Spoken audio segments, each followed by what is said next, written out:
soy el arquitecto Francisco Tomboli, el estudio Menos Igual a Más por Menos. Bueno, y venimos trabajando ya hace varios años con arquitecturas así experimentales, o sea, nos gusta experimentar mucho con los materiales y sobre todo nos gusta hacer cosas que no sabemos hacer, aprender al hacer, ¿verdad? O sea, muchas de esta como esta obra que está acá atrás, por ejemplo, fue toda una experiencia de aprendizaje, ¿verdad? Ver cómo se hacen las cosas y en base a la técnica tener los resultados de las obras, ¿verdad? Yo soy Renato Duria, soy también arquitecto y trabajo en el estudio hace como 7 años. También eso, ¿verdad? Me gusta mucho la exploración de los proyectos, el material, esa búsqueda de hacer cosas nuevas y probar materiales distintos también. Y bueno, venimos haciendo estas obras hace unos años. El estudio lo conformamos Sonia Carísimo, Renato Duria, que está trabajando hace mucho tiempo con nosotros, Agustina, ¿verdad? Está también con nosotros, bueno, y yo también que formo parte del estudio. Realmente es un estudio bastante pequeño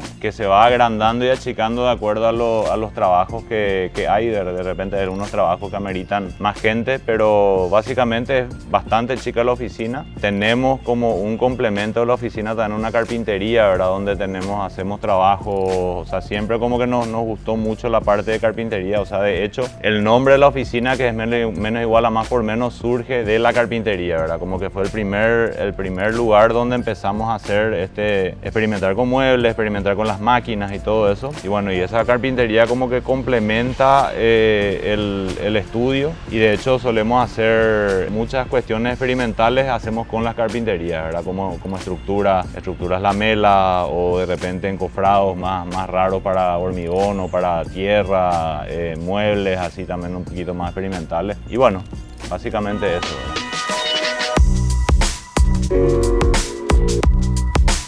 Ya existía una construcción, o sea, había una casa que se estaba construyendo que no éramos nosotros los arquitectos, pero surge el encargo de hacer este taller, ¿verdad?, de cerámica. Muchas ideas surgían y mientras que esta casa estaba en obra se estaba excavando la piscina, ¿verdad? Y al sacar la tierra de la piscina era esta tierra colorada, esta tierra hermosa, llena de óxido, que es apta para construir los tapiales, ¿verdad? Nosotros habíamos terminado otra obra que también habíamos construido con tapiales, que como que fue el inicio de aprendizaje, cómo utilizar este material. Y al ver esta pileta que se estaba excavando con toda esta tierra que se iba a llevar de acá, dijimos, ¿por qué no usamos esta misma tierra para construir el taller de cerámica? O sea, era como que encajaba como anillo al dedo, ¿verdad? El taller de cerámica hecho de tierras, de la arcilla del lugar, ¿verdad? Bueno, arcilla no realmente, porque justamente una de las características de estos suelos para utilizarlos para tapia es que no deben contener más de 20% de arcilla en su composición, ¿verdad? O sea, tiene que tener más áridos gruesos que arcilla. Y este estaba al límite, estaba en 20%.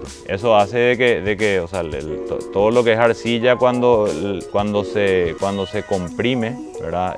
O sea, cuando se seca, quiero decir, se achica, ¿verdad? Y ahí empiezan a aparecer pequeñas fisuras y, bueno, es una cuestión del material, ¿verdad? Pero como nosotros también sabíamos que estábamos al límite de la construcción, se opta un poquito por utilizar un encofrado rústico para estos muros, justamente para que para buscar esa textura, no esa textura perfecta suiza, sino una textura un poquito más brutal y que de alguna manera también esconde esos pequeños detalles que finalmente le hacen a la obra. O sea, nosotros no lo veíamos como algo malo, sino que un ingrediente más dentro del material, ¿verdad? Sí, ¿no? Y aparte también creo que en el encargo que venía como un poco apurado de la obra, de tratar de terminar junto con la obra, que se solapen las dos, también estuvimos en la oficina viendo otras opciones de materiales, de cómo nos implantamos, cómo es el cuidado de la privacidad. Hay árboles en el terreno, en el lugar donde tiene que estar implantada la obra. Y fue un poco también ir tomando las decisiones proyectuales, creo, visitando el sitio y conociendo el lugar, que hay árboles, que está esta casa, que es un patio que va a ser compartido, esa experiencia. Y bueno, y también la cuestión de la piscina, ¿verdad? Que de repente estamos en la obra mirando el lugar y había un montículo de tierra y era como entender también el lugar y la materia y qué pide el espacio también para la construcción del proyecto, ¿verdad? Era como que casi todo el material ya estaba acá. Bueno, y otra cosa también es de que, como dijo Ato, esta era una zona que habían unos cuantos lapachos, entonces como que hay un lapacho que es el que ancla el proyecto en el lugar donde tiene que estar, ¿verdad? Que es el patio central que tiene el taller, ¿verdad? Porque también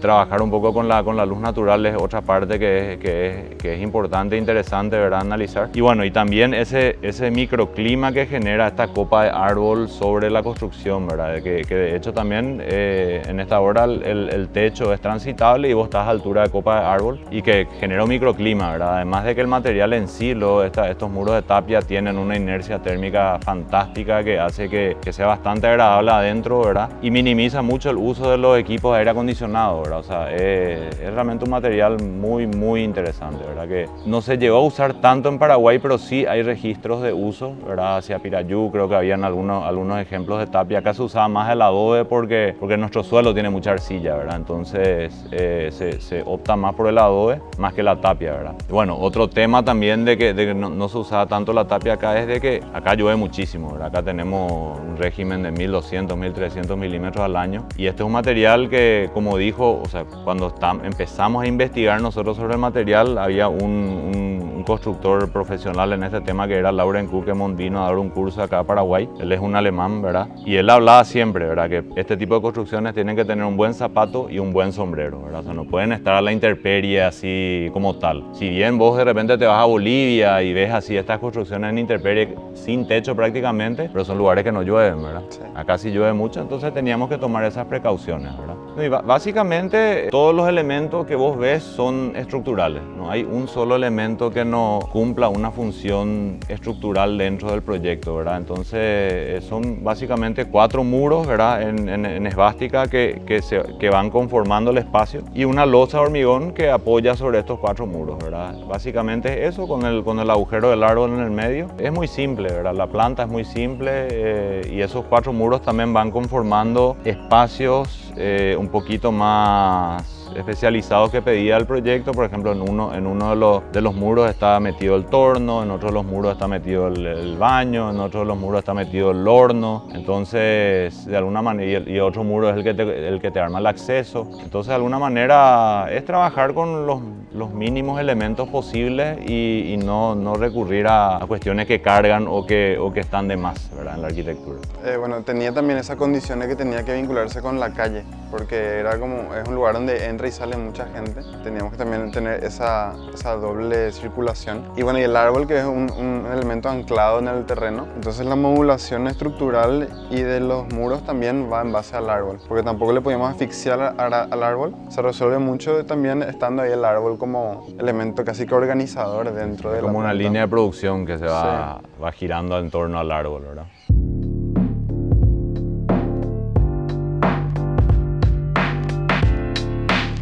Tenía que ser un espacio, ¿verdad? Pero, o sea, como que estaba este árbol que está detrás nuestro en el espacio central, entonces todo tenía que girar en torno a este árbol, ¿verdad? Y como todo el proceso de arcilla es el agarrar el pedazo de arcilla, amasarlo, darle forma, esperar que se seque, pintarlo, meter al horno, pintarlo, meter al horno de vuelta. O sea, tiene todo como una línea de producción, ¿verdad? Y esto, de alguna manera, estos 4 muros portantes de tierra organizaban ese espacio en torno a este árbol central que está dentro del proyecto, ¿verdad? Entonces, como que tenías un primer lugar que era el lugar amasado, de torno, de hacer la pieza de arcilla en sí. Después eso pasaba al horno, ¿verdad? Después algunas de las piezas se pintan, vuelven a entrar al horno hasta que se terminan, ¿verdad? Entonces, más o menos, de alguna manera, esa era la organización del espacio, ¿verdad? Y cada muro también envuelve un poquito y forma el espacio que acompaña a esa actividad,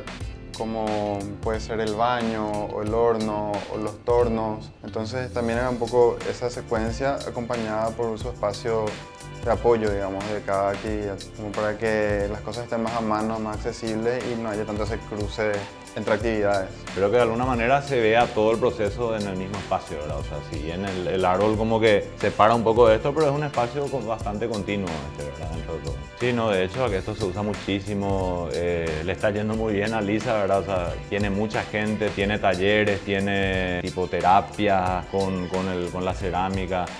O sea, realmente da gusto ver que un espacio se use realmente, ¿verdad? O sea, y para lo que fue hecho, ¿verdad? Y que los muros quedan como el telón de fondo de la escenografía, lo que pasa todo acá adentro, ¿verdad? Como las piezas están acá expuestas, pero siempre de fondo aparece también la materia prima, que es también la arcilla. Entonces hay como ese contraste entre los materiales y la transformación que pone la mano en la materia, ¿verdad? Sea en el edificio o en piezas cerámicas. Bueno, nosotros tuvimos una primera experiencia en otra obra con algo similar, ¿verdad? Donde semienterramos las habitaciones y bueno, y toda la tierra que nosotros utilizamos, la utilizamos para un único muro portante que organizaba la casa, que es una casa en Luque. Pero esta ya fue la segunda experiencia que tuvimos, ¿verdad? Y bueno, cuando encontramos la excavación de la piscina, como que vimos la tierra y sabíamos el potencial que tenía. Y bueno, pero ya cuando empezamos esta obra, como que ya había un equipo técnico un poquito más especializado en hacer este tipo de muros, ¿verdad? Ya se trabajaba. En la otra obra estábamos trabajando con pisones de madera, manuales, ¿verdad? Y era muy simpático porque justamente Lauren Kukemon le habíamos preguntado cuánta agua tenía que tener la mezcla y él decía el sudor del que está apisonando la tierra, ¿verdad? O sea que muy poca humedad tiene que tener. Bueno, y en este caso ya esta mano de obra especializada ya tenía pisones neumáticos, ya tenía mezcladora eléctrica, o sea ya se hacía de alguna manera un poquito más rápida, ¿verdad? Acá ya utilizamos también encofrados móviles que hacía que la construcción sea rápida, ¿verdad? Porque como sabemos bien, de repente se encarece también mucho cuando hay demasiada mano de obra de por medio, ¿verdad? Y con estos métodos como que se pudo hacer rápido, ¿verdad? Que uno de los factores que teníamos acá, que estábamos jugando más o menos una carrera contra la otra obra porque se tenían que terminar en simultáneo y bueno, y el resultado también, ¿verdad? Así como había hablado antes, acá optamos por utilizar así, o sea, nos gusta más que el material sea un poquito más expresivo, ¿verdad? Que algo liso y que no cuenta mucho. En cambio, si es que empezamos a usar tablas de encofrado baratas para armar el encofrado, porque esto es como que vos lo que le pongas, él te va a copiar el negativo, ¿verdad? Y entonces nos parecía mucho más expresivo toda esta textura, ¿verdad? Y a medida que pasa el tiempo vas viendo las hojitas que quedaron allá adentro, las piedritas. Es un lindo material, como que va mutando también de alguna manera, ¿verdad? O sea, y el color que tiene, ¿verdad? El color rojo del óxido es una cosa que, bueno, la tierra del suelo paraguayo tiene esa característica que es para nosotros muy, muy linda, ¿verdad? De hecho, como anécdota, hay un nido de hornero que está en el árbol que tiene el mismo color, o había, no sé, ya no me fijé si estaba todavía, pero cuando estábamos en la obra había un nido que tenía el mismo color de los muros que estábamos haciendo, ¿verdad? Y es algo... Claro, es como que estamos haciendo lo mismo que está haciendo el hornero, ¿verdad? Sí, así mismo. Los paisajes en la región oriental con los caminos de tierra colorada, con todo eso, es algo muy, muy nuestro, ¿verdad?